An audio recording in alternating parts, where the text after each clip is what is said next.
नमस्कार दोस्तों, आप सभी का स्वागत है। आज की ये मोटिवेशनल स्टोरी मन का ज्ञान बताएगी। तो चलिए शुरू करते हैं। काफ़ी समय पहले की बात है।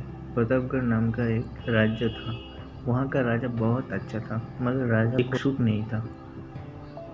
ये वो है कि उसके कोई भी संतान नहीं थी और वो चाहता था कि अब वो राज्य के अंदर किसी योग्य बच्चे को गोद ले, ताकि वो उसका उत्तराधिकारी बन सके और आगे की भागदौड़ को सुचारू रूप से चला सके। और इसी को देखते हुए राजा ने राज्यों में घोषणा करवा दी कि सभी बच्चे राजमहल में एकत्रित हो जाए। ऐसा ही हुआ।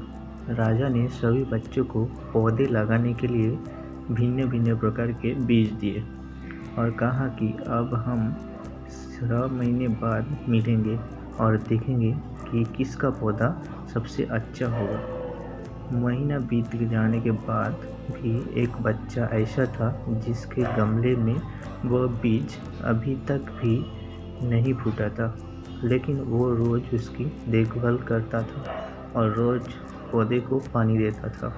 देखते देखते 3 महीने बीत गए। बच्चे परेशान हो गए।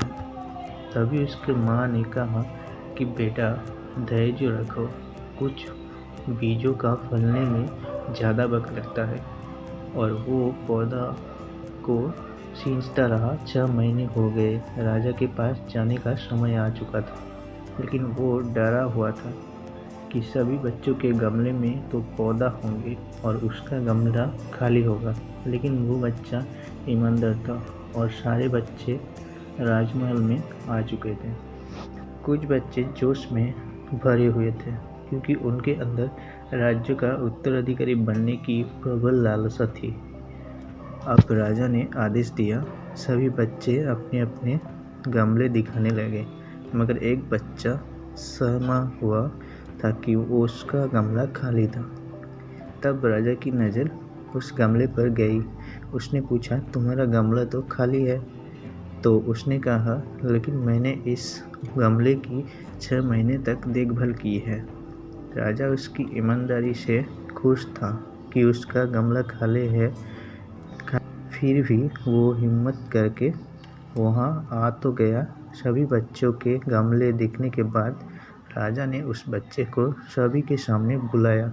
बच्चा सहम गया और राजा ने वो गमला सभी को दिखाया।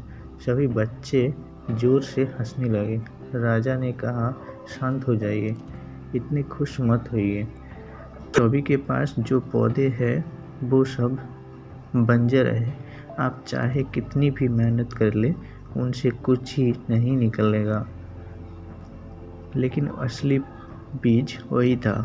राजा उसकी ईमानदारी से बेहद खुश हुआ और उस बच्चे को राज्य का उत्तराधिकारी बना दिए गए।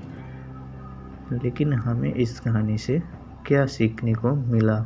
मेरे हिसाब से अपने अंदर ईमानदारी का होना बहुत ज़रूरी है।